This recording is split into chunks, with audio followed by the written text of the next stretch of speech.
తాకట్లో ఉన్న మీ బంగారాన్ని విడిపించి ఆ రోజు ఆన్లైన్ రేటుకి కొంటాం. Sharma gold company. Honorable Speaker of Andhra Pradesh Legislative Assembly and honorable members of this August legislature, it's my honor and privilege to address this joint session of the legislature on the occasion of the budget session for the year 2026-27. The state of Andhra Pradesh has witnessed significant transitions since its bifurcation in 2014. The government that assumed office that year was confronted with unprecedented challenges, including state reorganization, division of assets, loss of urban conglomeration and the capital city, infrastructure deficits, and an agricultural dominant economic base. Despite limited resources, concerted efforts were made to stabilize finances, improve connectivity, rebuild institutions, and lay the groundwork for long-term development.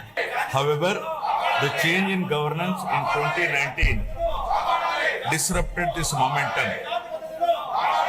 Systemic governance failures emerged, growth stalled, financial stress intensified, institutions destroyed, total anarchy with breakdown of law and order, arbitrary restrictions placed through misuse of Section 22A, and key sectors such as infrastructure, power, irrigation suffered serious setbacks.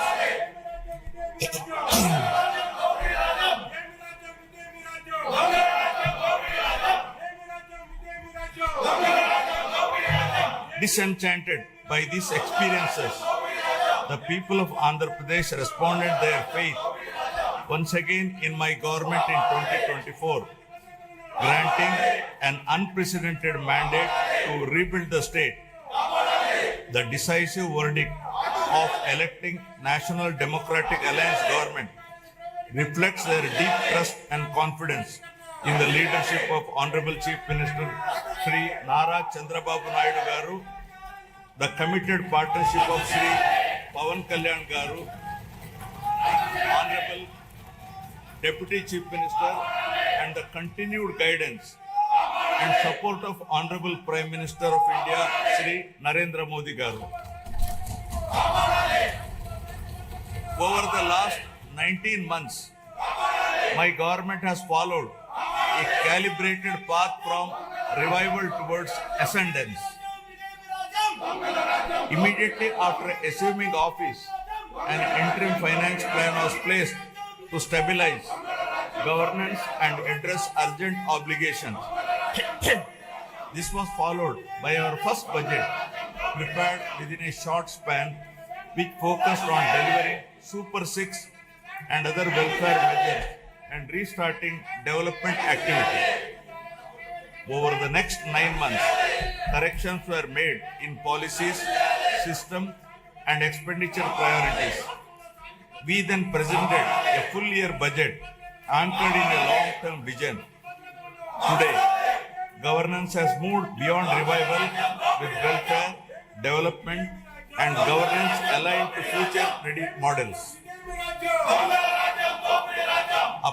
Upon assuming office, my government placed transparency at the forefront by releasing 7 white papers that objectively documented and thereby made common citizens understand the misgovernance in public finances, derailment of the Polavaram project, destruction of the power sector, misappropriation of natural resources, criminal excise policies, deterioration in law and order, and the misguided 3 capital proposal with an aim of destroying futuristic Amaravati that stalled the state's overall progress. By openly acknowledging the problems, my government demonstrated transparency and seriousness of intent. Rather than treating them as standalone reports, government viewed these papers as a starting point for course corrections. Present phase of governance is extremely critical and cannot be considered business as usual. It calls for a clear roadmap and a shared resolve for transformative governance. Accordingly, the government has unveiled the Swarnandhra Vision 2047, placing families and communities at the heart of development. This vision seeks to harmonize prosperity with dignity, growth with equity, and ambition with sustainability. It is in this transformative journey, the state draws inspiration from the timeless wisdom of our civilizational heritage, reflected in the Pavamana mantra from the Brihadaranyaka Upanishad. Asato ma sadgamaya, asato ma sadgamaya, tamoso ma jyotirgamaya, mrityor ma amritagamaya. Building on this spirit of course correction, my government has articulated the Padi Sutralu as guiding principles for governance, designed to balance welfare with development and to create a virtuous circle where economic growth through sustained investments generates wealth that strengthens social well-being and social empowerment fuels sustained progress. These principles serve as a moral and administrative compass, placing people at the center of policy while ensuring fiscal prudence, institutional integrity, and long-term sustainability. To translate vision into action, a dedicated mission framework has been initiated, operating with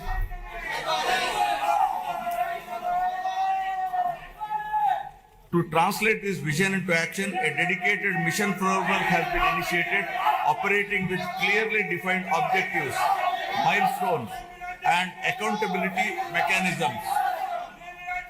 Anchored in this guiding spirit, the government has proceeded with focus and resolve. The Swarnandhra vision lays out a clear economic pathway, aiming for sustained high growth to build a rupees 308 lakh crore economy with a per capita income of rupees 55 lakh by 2047. While the long-term pursuit remains firm, the government is undertaking regular interventions and mid-course corrections to stay aligned with evolving realities. A structured review and monitoring framework has been instituted with periodic conferences of ministers, secretaries, and district collectors to assess progress, address bottlenecks, and implement timely course correction, ensuring accountability and continuity in execution.